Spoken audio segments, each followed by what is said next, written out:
Си на голови їх вінці, каміння дорогоцінного, з каміння дорогоцінного, життя духові твоєму.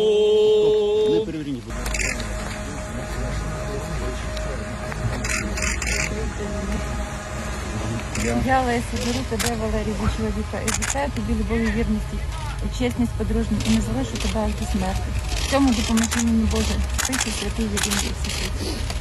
Господи Боже наш, славою і честю вінчай їх.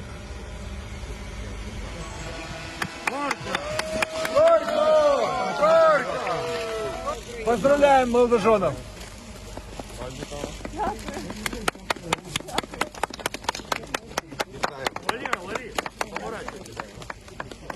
Вирішили, тому що важкий час і невідомо, що з нами може бути завтра, тому краще сьогодні, ніж завтра. Не надавали цьому великого значення, а зараз це, не знаю, мене це підтримує морально.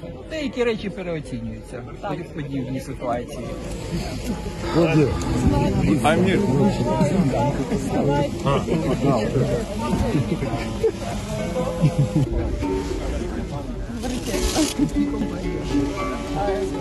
Я пластунка,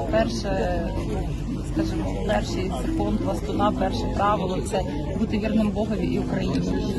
І я не знаю, як би я дивилася своїм дітям в очі, якби я зараз не стала на захист вітчизни. Мається на увазі по своїм пластовим дітям, яких я виховую зараз. Многая літа, многая літа, много